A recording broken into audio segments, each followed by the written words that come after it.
Ottoman empire जैसे जैसे फैलने लगा, इस ओल्ड ट्रेड ट्रेड रूट पर आक्रमण होने लगे। धीरे धीरे ट्रेड बाधित होने लगे।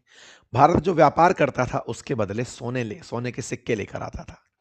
धीरे धीरे भारत से जाने वाला जरूरी मसाले, सिल्क जैसी चीजें, कॉटन, ये सब जब पहुंचना बंद हुआ तो यूरोपियंस को भारत की तलाश होने लगी, क्योंकि उनकी जरूरत थी ये, और उनकी तरफ से दिया गया मेटल भारत में पहुंच रहा था। इसलिए भारत सोने की चिड़िया बनता चला जा रहा था, क्योंकि गोल्ड हमारे पास आता था। ऐसे में वो भारत की तलाश में बहुत जबरदस्त तरीके से तड़पने लगे, और इसी तड़प में यूरोपियंस भारत की तलाश में निकलने के लिए समुद्र का उपयोग किए। उन्हें यह लगता था कि यूरोप से अगर पश्चिम की तरफ चलेंगे तो जो पानी है यूरोप के बाद का, उस अटलांटिक सी को पार करते ही इंडिया मिल जाएगा। उन्हें ऐसा लगता था कि सामने ही है भारत, उन्हें भारत सामने है, ये फीलिंग थी। यही कारण था कि कोलंबस 1492 में जब निकला, उसे लगा कि अटलांटिक सी जैसे ही मैं क्रॉस करूंगा, मुझे सामने जो लैंड दिखेगी वो भारत होगी। बस यही सोच करके वो भारत के लिए निकला निकला और यही कारण है कि जब लोकल लोग उसे वहां पर मिले तो उसे लगा वो भारत आ गया है। इसी कारण से उन्हें इंडियन ही कहा गया। भारत जो कि इंडिया था अंग्रेजों के लिए, वो उसे रेड रेड इंडियन पुकारा।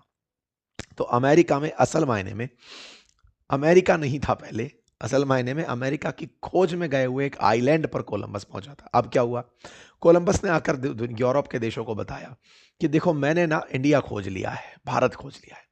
यूरोपियंस में एकदम होड़ मच पड़ी कि जब ये पहुंच ही गया है लैंड पर तो चलिए हम सब चलते हैं। इस बीच में वो सब अपनी अपनी नावें ले लेकर के यूरोप से निकल करके अमेरिका की तरफ निकल पड़े। कोलंबस के द्वारा खोजा गया यह देश अमेरिका आगे चलकर स्पेन, ब्रिटेन, फ्रांस, इन सब के लिए एक कॉलोनी बन गया। ये सब वहां जा जा करके अटैक करने लगे। धीरे धीरे रियलाइज तो हुआ, इधर भारत की खोज के लिए निकले हुए थे और सारे वास्को डिगामा जैसे लोग, वो अपने रास्ते खोज रहे थे, लेकिन इधर ये लोग एक नया ही आइलैंड खोज लिए थे। वहां पर जो लोग लोकल रहते थे, जो यहाँ के निवासी थे, आदिवासी थे, उन्हें यहाँ से भगाया जाना शुरू हुआ। बड़ी मात्रा में स्पेन, ब्रिटेन, फ्रांस से लोग यहाँ पर पहुंचने लगे, अपनी कॉलोनी बसाने लगे।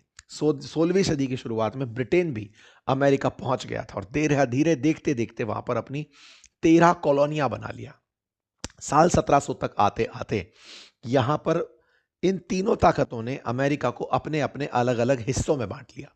अगर मैं आपको मैप में दिखाऊं, जिस अमेरिका को आज आप 50 राज्यों के नाम से जानते हैं, असल में ये पहले 50 राज्य नहीं हुआ करते थे, 13 राज्य थे।